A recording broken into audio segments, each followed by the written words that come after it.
네, 오늘은 깡통 전세를 피하는 방법에 대해서 알려드리겠습니다.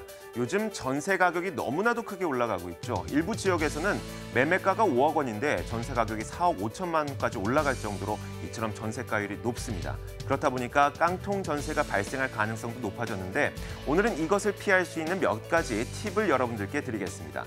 자, 첫 번째, 이 깡통 전세가 무엇인지부터 알아봐야 되겠죠. 요즘 집을 사는 분들 가운데 자신의 온전한 자신의 돈으로 집을 구입하시는 분들은 없습니다. 대부분 대출을 껴서 구입하게 되는데 이 집주인이 대출을 못 갚아서 집이 경매에 넘어가게 됐을 때 세입자가 자신의 전세 보증금의 일부 혹은 전체를 돌려받지 못하게 되는 경우를 바로 깡통 전세라고 합니다. 예를 들어서 이런 식이죠. 만약에 매매가 5억 원짜리 집이 있다고 가정을 해보죠. 그런데 집주인이 3억 원의 대출을 받아서 집을 구매를 했습니다. 그리고 세입자가 전세 보증금 4억 원을 내고 입주를 했죠. 그런데 이런 가운데 계약을 맺습니다. 우리가 특약이라고 하죠. 이 3억 원의 대출 가운데 2억 원을 제외하고 나머지 1억 원만 남기자 이렇게 계약을 맺습니다. 그러면 현재 1억 원의 대출이 남아있는 상황인데 집주인이 이 집을 담보로 추가 대출 2억 원을 받았습니다. 그러다 결국 대출 상환 불능 상태가 됐고 집은 경매에 넘어가서 4억 원에 낙찰됩니다. 그럼 어떻게 될까요? 이 4억 원 가운데 현재 남아있는 대출 3억 원을 제외하고 1억 원만 세입자에게 갈 수가 있는 겁니다. 분명히 전세 세입자는 4억 원의 보증금을 냈지만 1억 원밖에 돌려받을 수 없는 상태, 바로 이런 것을 깡통 전세라고 부르는 것이죠. 이것을 피하기 위해서 첫 번째 사용할 수 있는 방법은 바로 확정일자를 받는 겁니다.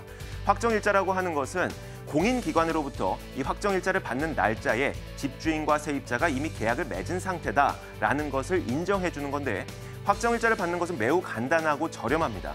읍면동사무소에 가서 신청을 하면 되는데요. 확정일자를 받고 싶습니다 하면 60원만 내면 됩니다. 60원만 내면 도장을 찍어주게 되죠. 바로 이것이 확정일자를 받는 겁니다. 그러면 확정일자를 받았을 때에는 어떻게 상황이 달라질까요? 조금 전의 사례로 다시 돌아가 보겠습니다. 집주인이 3억 원의 대출을 끼고 구매를 했고요. 여기에서 세입자가 전세 보증금 4억 원을 내고 입주를 했습니다. 이런 가운데 아까와 마찬가지로 대출은 1억 원만 남겼는데 세입자가 확정일자를 받고 전입신고를 하게 됐을 경우에 집주인이 그 뒤에 추가로 2억 원을 대출받는다고 하더라도 경매에서 4억 원에 낙찰될 경우 앞에 있는 대출 1억 원만 갚으면 됩니다. 즉 1억 원을 제외한 나머지 3억 원을 세입자가 받을 수가 있는 것이죠. 물론 이런 경우에도 어느 정도 손실은 피할 수가 없지만 그래도 3억 원의 손실을 보는 것과 1억 원의 손실을 보는 것은 천지 차이죠. 이 외에도 또 다른 방법도 있습니다. 바로 전세권을 설정을 하는 건데 자, 일단 이 확정일자를 선택을 할 때에는 효력이 발생을 해야 됩니다. 그런데 이 효력이 발생하기 위해서는 확정일자만으로는 부족하죠. 바로 전입신고를 한 다음 날부터 효력이 발생하기 때문에 확정일자를 받을 때에는 반드시 전입신고도 동시에 진행하는 것이 좋습니다. 다음으로 전세권 설정을 알아보겠습니다. 확정일자와 비슷한 효력을 갖고 있습니다. 하지만 이 확정일자보다 훨씬 더 많은 권한이 세입자에게 가기 때문에 조금 더 비싼 비용이 들게 되는데요. 예를 들어 전세 보증금이 2억 원이라고 했을 때 이에 비교해서 0.2% 정도의 비용이 발생하게 됩니다. 약 80만 원 정도의 비용을 내야지만 이 전세권 설정을 할 수 있는 것이죠. 거기에다가 집주인의 동의가 필요합니다. 다만 이 전입신고는 하지 않아도 되기 때문에 만약에 세입자 가운데 전입신고를 못하게 되는 상황에 놓이신 분들은 전세권 설정을 하는 것이 훨씬 더 좋습니다. 자, 다음 방법도 있습니다. 바로 전세금을 지킬 수 있는 보험에 드는 방법인데요. 우리나라에는 이 전세금을 지킬 수 있는 두 가지 보험이 있습니다. 일단 대한주택보증에서 나오는 보험과 서울보증보험에서 나오는 보험이 있는데 이 두 가지 보험에는 약간의 차이가 있기 때문에 간략하게 비교해 보겠습니다. 자, 일단 보험금이 다릅니다. 대한주택보증에서 나오는 보험금은 0.197%를 1년 동안 내야 됩니다. 예를 들어서 전세 보증금이 2억 원이라고 했을 때 39만 4천 원을 1년에 내야 되는 것이죠.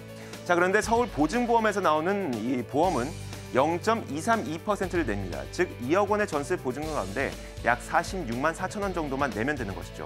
자, 그런데 이 서울보증보험에서 나오는 보험을 보면 아파트뿐만이 아니라 아파트가 아닌 이 단독주택 그리고 다세대 주택 이런 것들에 대해서도 전세금을 보장받을 수가 있습니다. 그렇기 때문에 상황에 맞게 여러분의 상황에 맞는 보험을 선택하시는 것이 좋습니다.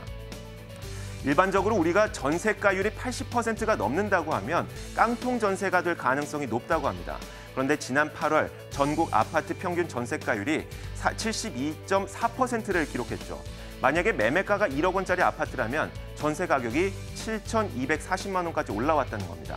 하지만 지역에 따라서는 혹은 인기가 많은 아파트에 따라서는 거의 전세가율이 90%까지 넘는 그런 아파트들도 많습니다. 5억 원의 매매가인데 전세 가격이 4억 5천만 원을 육박하는 그런 아파트들도 굉장히 많죠. 그렇기 때문에 깡통 전세가 될 가능성이 있고요. 그래서 안전장치가 없는 전세를 선택하게 된다면 여러분들이 피땀 흘려서 벌어놨던 돈을 어쩔 수 없이 손실을 보는 경우도 발생할 수밖에 없습니다. 그렇기 때문에 오늘 알려드린 이 몇 가지 팁을 꼭 기억하셔서 반드시 여러분들의 전세 자금을 돌려받으시길 바라겠습니다. 시장을 읽는 남자였습니다.